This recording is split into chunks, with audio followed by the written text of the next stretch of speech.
রোজকার রান্নার থেকে আজকের রেসিপি মকা মাছের পাতুরি। আজ বানাবো মকা মাছের পাতুরি। তো মকা মাছের পাতুরি করতে আমাদের এখানে এই মাছগুলিকে না মকা মাছ বলে, কোথায় কি বলে আমি জানি না। তো আমি এগুলি কেটে নিয়েছি, এই মকা মাছ।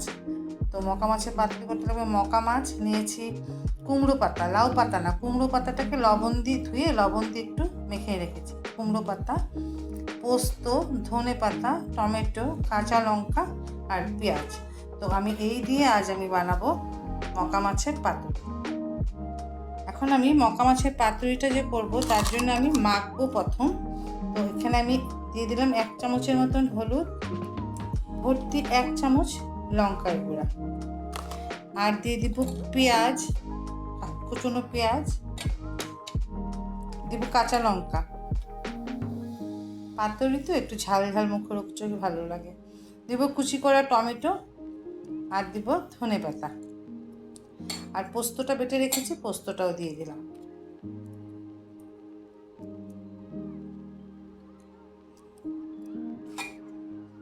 আর দিব এখন স্বাদ মতন লবণ। আর লবণ একটু কমই দিব, কারণ কি পাতাগুলি আমি লবণ দিয়েই মেখে রেখেছি, তো একটু লবণ দিয়ে দিলাম পরিমাণ মতন।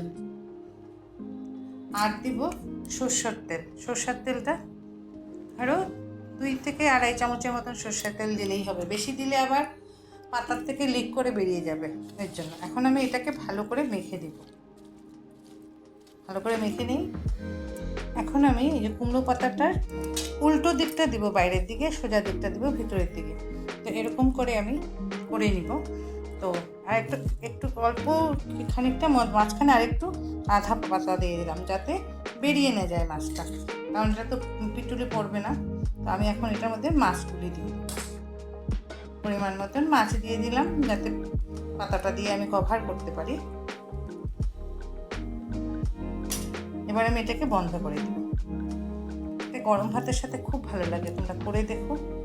এগুলি এসব রান্না না খুব ভালো লাগে। এরকম করে বন্ধ করে দেবো। এটা বাটতেও হবে না, পিটুলিও দিতে লাগবে না। এরকম করে আমি একটু হালকা তেলে ভাজবো। এরকম করে সবগুলি বানিয়ে নিই। এখন আমি কড়াইটা গরম হয়ে গেছে, তাতে আমি খানিকটা তেল দিয়ে দিব।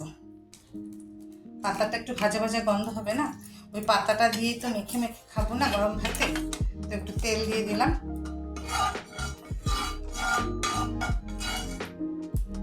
দিয়ে এখন আমি তেলটা গরম হয়ে গেছে, তেলটা গরম হলে পাতুরিটা দিয়ে, পাতাগুলি দিয়ে হালকা একদম মানে মিডিয়াম টু লো ফ্লেমে রেখে ঢাকা দিয়ে আমরা এটা করবো। তো আমি এখন একটা একটা করে দিয়ে দিই।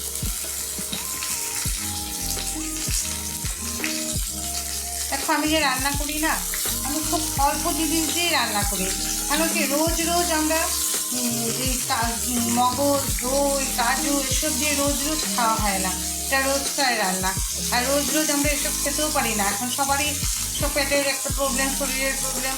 তো হালকাভাবে খেলেই ভালো। যেমন এইরকম একটা পাতুরি হঠাৎ একদিন ছোটো মাছ আসলো, একটু খেতে পারি। তো এই জন্যই আমি হালকাভাবেই দেখাই।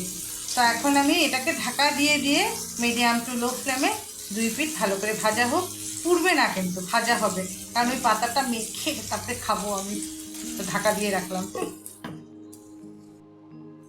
এই আমাদের মকা মাছের পাতুরি হয়ে গেল। আমি 10 মিনিট ঢাকা দিয়ে 2 পিঠ নাড়িয়ে করেছি।